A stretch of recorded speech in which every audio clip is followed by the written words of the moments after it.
First thing na nakita ko na napakaganda na gravel is yung Revolt. Revolt ka. So yung Revolt generation ngayon, 2025, nakaka-overwhelm kasi ang gaganda nila. And then, yeah, it is on some countries, kasi limited ang ibang countries sa color scheme, ano?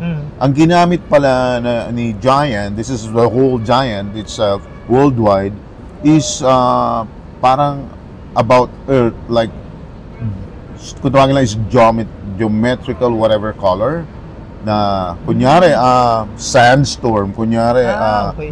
o yung basta tungkol sa nature. Parang si Giant Company, Giant Manufacturing Company, ini-incorporate namin ng company with sa Earth, yung, para maging Earth friendly. And then, yeah, nasusustain naman nila yung support nila sa environment, which is yun ang gusto natin mga cyclists. May XTC pa ba? Yeah, so yeah, I'm glad to mention that, no?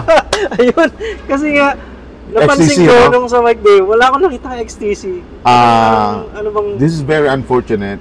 May XTC lalabas North America 2025. Wala ng carbon. I'm sad. Favorite kang XTC. It's my first bike na dumating ako sa Canada.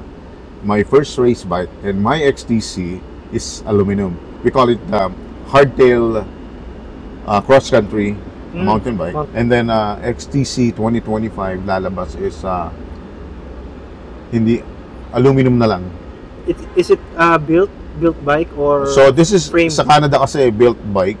Sa US, you can customize it. So okay lang kahit built bike na siya. Okay yan, kasi Babaguhin mo lang yung before parts. naman, yung XTC is aluminum, Aluminum. diba?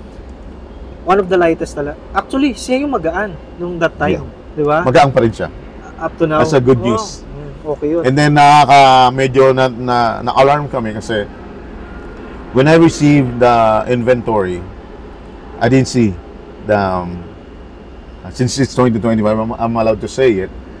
I didn't see carbon. Yung carbon line nila nakakasag na nawala. Puro aluminum na lang. Puro aluminum na lang. And then yung parts na ikinabit is, to us from North America, is an entry level. Sa isip-isip namin, Pero ano, upgrade na lang. It's a good thing kasi parang ang iniisip niya ni Giant, i-reset. Yes. Nagkakaroon ng reset, bring back yung dati na nag-start sila, and later on pag umokay na, saka na sila ulit mag-i-introduce ng carbon. Tama. Sa good reset yung ginagawa nila. Yan din na sa ginagawa ngayon ng iba.